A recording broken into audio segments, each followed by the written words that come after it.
Ni hao, I'm Gordon Davidson. I'm a lawyer in Silicon Valley. I'm the chairman of Fenwick and West, our law firm here, which has over 300 lawyers.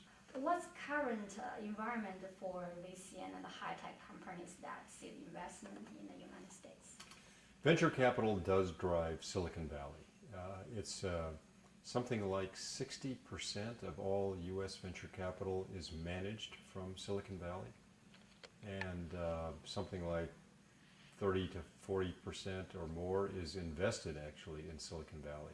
The venture capitalists in Silicon Valley are different from venture capitalists in New York or Boston or Chicago, other cities in the United States, and they're different from venture capitalists in Europe and Asia too. Again, I come back to risk taking. Probably 6 out of every 10 companies funded by a venture capitalist fail. If you were a bank lending officer, you'd be fired if 6 of 10 loans didn't pay. But here it's the 1 out of 10 that's a spectacular success that makes the portfolio a success for the venture capitalist. And it's the 3 out of 10 that were very good companies and were successful, and they make up for the ones that didn't succeed. So there's that risk-reward portfolio approach to investment.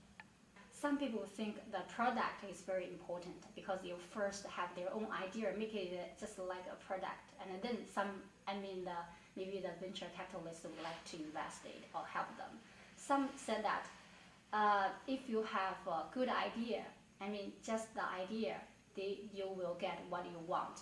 It's a really good question whether it's the idea or the product that's important.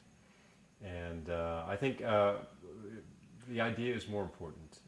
Venture capitalists will fund an idea. Venture capitalists often say, we'd rather take a technology risk than a market risk. So there might well be a product that works but has no market. But if it's a big enough idea and solves a problem that needs to be solved and that many people would want to have as a solution, then the idea is big, and if the entrepreneurs seem skilled, venture capitalists will invest in a team and an idea.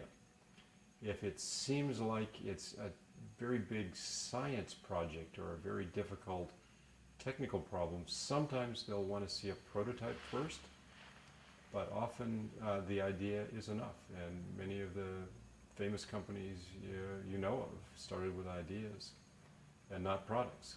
On the other hand, I think Apple started with a product. They built a personal computer before because no one believed that it could be done and that anyone would use it or want one. So they started with a product, and people wanted it, and now they want iPhones and iPads and iPhones and iPods. So sometimes the product demonstrates that the idea has value, but sometimes the idea speaks for itself.